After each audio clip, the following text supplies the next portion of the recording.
কি বলে আতিথ্যতা যদি করি কোনো সমস্যা হয়ে থাকে, সরি অ্যাবাউট দ্যাট। টেনশনে আমার গলা শুকিয়ে গেছে, গলা ভেঙেও গেছে, তবু তারপরে বলার চেষ্টা করছি। এটা আমার প্রথম ছবি, 25 মিনিটের একটা ছবি, তার নাম হচ্ছে হাবাব। এটার সূত্রপাত এরকমভাবে বলি যে গান করলে গানে শুধু অডিও নিয়ে চিন্তিত থাকলে আর আজকাল চলে না, তার ভিডিওটাও ভাবতে হয়। মানে স্টেজের লাইটটা কেমন হবে সেটাও ভাবতে হয়, তার ভিডিও হলে সেটা কীরকম হওয়া উচিত সেটাও ভাবতে হয়। তো এরকম ভাবতে ভাবতে বা সেটা এক্সিকিউট করতে করতে 8টা 10টা বা গান 12 মতো ভিডিও বানানো হয়ে গেছিলো আমার ক্যাকটাসের জন্য এবং ক্যাকটাসের বাইরের আর্টিস্টের জন্য। তো এবার ভিডিওতে সাধারণত একটা মন্তাজ ইউজ করলেই ভালো হয়, কিন্তু ভিডিওতে যদি একটা স্টোরি বোর্ড থাকে তাহলে ভিডিওর ওজন নাকি বাড়ে, এরকম তো শুনেছি। তো চিরকাল একটা স্টোরি বোর্ড মেনে ভিডিও করার চেষ্টা করেছি এবং অধিকাংশ ক্ষেত্রেই দেখেছি গল্পটা কিছুই দাঁড় করাতে পারিনি।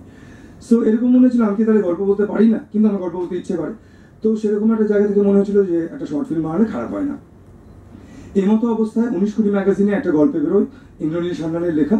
তো সেই গল্পটা পড়ে আমার খুব ভালো লাগে, মনে হয় ভীষণ সমসাময়িক, ভীষণ আধুনিক, খুব স্মার্ট, এবং এমন একটা বিষয়ের ওপর যে বিষয়ে আমি আগে গল্প পড়েছি বা শর্ট ফিল্ম দেখেছি যেগুলো একটু একটু দুঃখের ভারে আক্রান্ত আর কি। তো সেই জায়গা থেকে এটা অত্যন্ত ঝরঝরে একটা গল্প, খুব লাইটলি বলা হচ্ছে, অথচ একটা সিরিয়াস ইস্যু নিয়ে বলা হচ্ছে।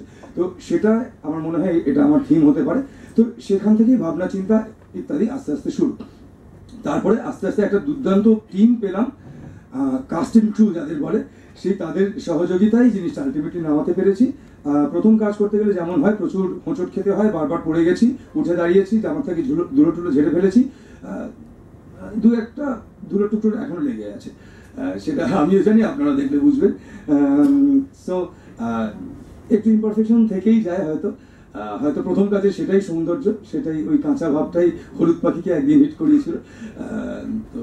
তো যাই হোক, সবার সাথে আলাপ করিয়ে দেওয়া আমার মেন উদ্দেশ্য। আমি কারা কারা নেই আর কি সেটা দিয়েই শুরু করবো ভাবছিলাম। আমার যে ডিওপি অঙ্কিত আসতে পারেনি, ও শিলিগুড়িতে, তবে বাপ্পা এসছে, ওর টিমের বাপ্পা এসছে। বাপ্পা চলে যায়, সবাইকে ডেকে নিচ্ছি, সিম্পলি চলে যায়।